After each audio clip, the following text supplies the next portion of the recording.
મારી 17 વર્ષની દીકરીને આજે દોઢ મહિનો થઈ ગયો. આજે અમે એક મનીષ અરવિંદભાઈ અઘેરા નામનો છોકરો છે, એ મારી દીકરીને લલચાવી પોસલાવીને લઈ ગયા છે અને આજે દોઢ મહિનો થઈ ગયો. પોલીસમાં ફરિયાદ પણ કરેલી છે, પણ મારી 17 વર્ષની દીકરીને હજી આ લોકો દોઢ મહિનાથી કોઈ ગોતી નથી શક્યા.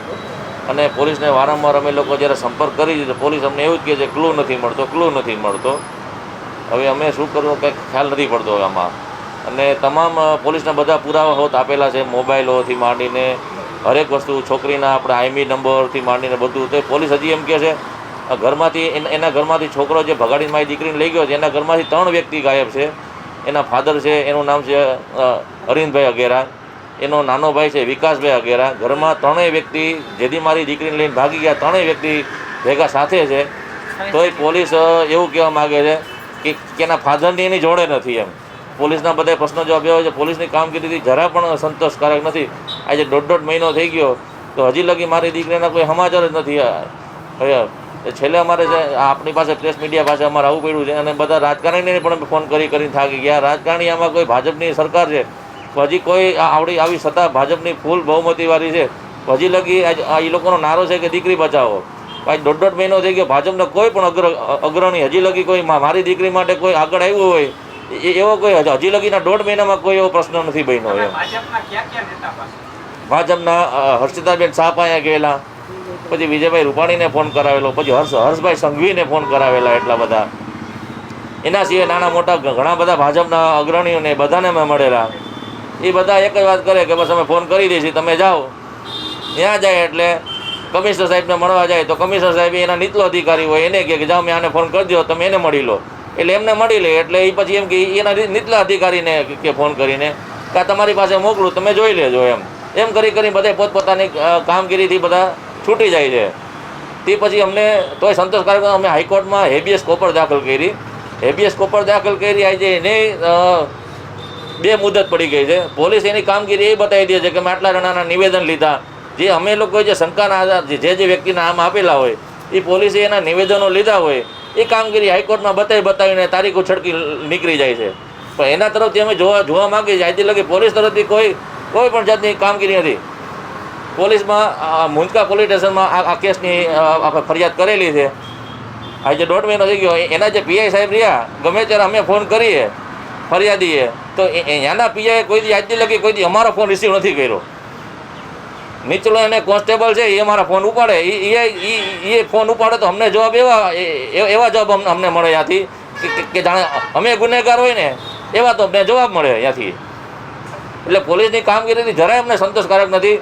તો એની ઉપર સરકાર આવે તો સરકારમાં અમે બધા મોટા જે રાજકારણી બધા છે હરભાઈ સંઘવીથી માંડીને બધાને કોન્ટેક કરી અમે થાકી ગયા છીએ. એ લોકો તરફથી આજથી લગી આ દીકરી બારામાં કોઈ જાતનો કોઈ પ્રશ્ન છે નહીં. આજે 17 વર્ષની મારી દીકરી આજે દોઢ મહિનાથી આજે ગાયબ છે.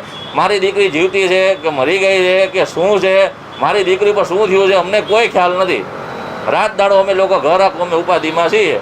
હજી લગી કોઈ આ સરકારમાં કોઈ દીકરી બચાવવાના ખાલી બસ આ લોકોના નારાજ છે.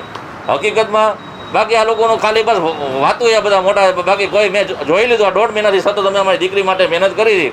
હજી લગી સરકારમાંથી કોઈ વ્યક્તિ એક આગળ આવ્યું નથી. મારી દીકરી 26 જાન્યુઆરીએ રાતે ઘરેથી નાસ્તો લેવા માટે નીકળેલી હતી. ત્યાંથી પછી પરત પાછી આવેલી નથી. રાતના હું 11:30 છોકરાના ઘરે ગઈ હતી એના પપ્પાને મળવા માટે. બરાબર છે. એના પપ્પાએ મને એવું કીધું કે તમે ફરિયાદ ન કરતા, 2 કલાકમાં હું તમને તમારી દીકરી ગમે ત્યાંથી ગોતીને પાછી આપી દઈશ. પણ એ ભાઈના ઉપર મને વાત ઉપર વિશ્વાસ ન આવ્યો. હું ગાંધીગ્રામ પોલીસ ચોકીએ ગઈ હતી. ગાંધીગ્રામ પોલીસ ચોકીએ મારી વાત સાંભળી. પછી મને એવું કીધું કે આ કેસ અમારામાં નથી આવતો, આ કેસ તમારા મુંજકામાં આવે છે.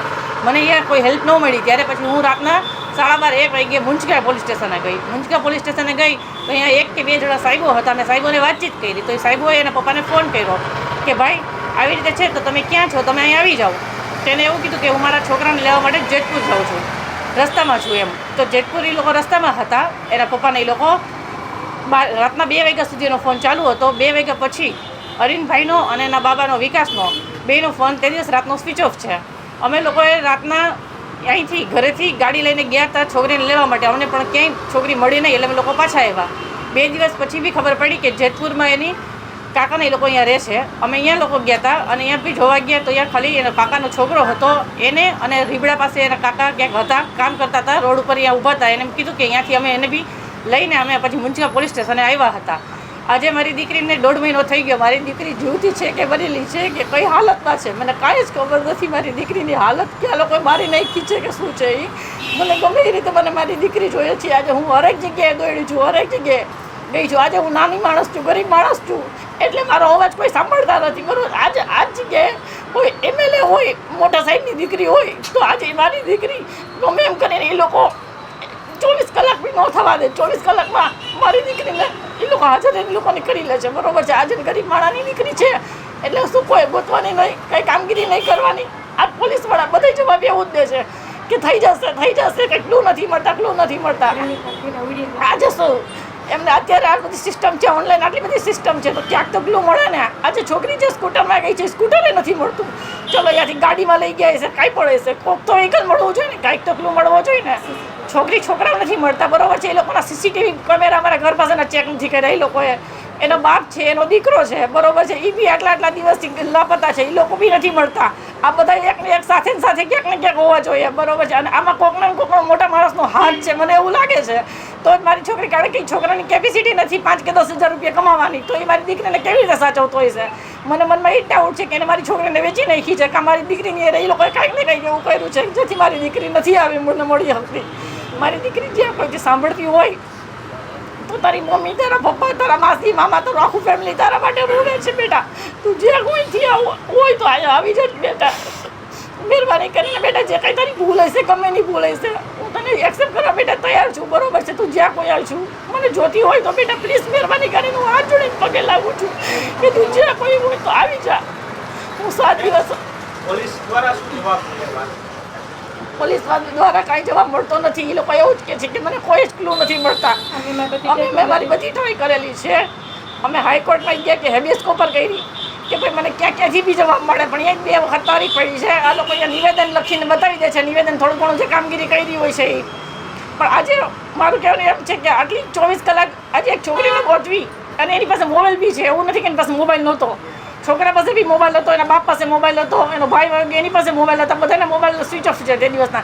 આમાં ક્યાંક ને ક્યાંક બીજા જેટલા મને માણસો ઉપર ડાઉટ હતા 5-7 જણા ઉપર મેં બધાના નામ લખાવેલા છે, પણ એની ઉપર કંઈ કામગીરી એ લોકોએ કરી છે, નિવેદન લઈને જવા દીધા છે. કેમ લાગે તમારી દીકરીને વેચી નાખી? કારણ કે એ લોકો જેવા છે.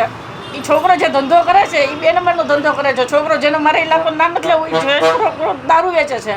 મને બધી હરેક વસ્તુની ખબર પડી છે વારી વાહેથી. બરોબર છે કે છોકરો દારૂ વેચે છે, એ 2 રૂપિયા કમાતો હોય આવી રીતે, તો એ મારી છોકરીને કેવી રીતે પૂરું કરી શકવાનો છે? આજે ક્યાંય પણ મારી છોકરીને લઈ ગયો હોય, પૈસાની લાલચ છે. મારી છોકરીને કાનમાં મેં એને સોનાની બુટી કરાવેલી હતી, પગમાં ચાંદીના પાયલ કરાવેલા હતા. આજે એ વસ્તુ વેચે તો 40-50 હજાર રૂપિયા એમને મને મળી શકે એમ છે મારી દીકરીને. મારી દીકરીને જો જે દિવસે ભાગવું જોત, બરોબર છે, તો મારી દીકરી તે દિવસે સાંજે રાતના ન જાત. દિવસે અમે લોકો ઘરે નહોતા તો એ ત્યારે બી જઈ શકતી હતી. મારી દીકરી ઘરેથી આધાર કાર્ડ, એના હરેક ડોક્યુમેન્ટ્સ, મારી ઘરે તે દિવસે પૈસા બી પડ્યા હતા, પૈસા એના ઘરેથી કપડાં, એ વસ્તુ કંઈ જ લઈને નથી ગઈ. એને ભાગવું જો તો હરેક વસ્તુ લઈને જઈ શકતી હતી ને, ડોક્યુમેન્ટ્સ બધું ઘરે, બધું મારી ઘરે એમને જ પડ્યું છે વસ્તુ. એટલે મારી છોકરી ભાગવાની કોઈ ઓલી ગઈ જ નથી. એનું મારી દીકરીનું અપહરણ કરીને જ આ છોકરો લઈ ગયો છે ગમે એમ કરીને.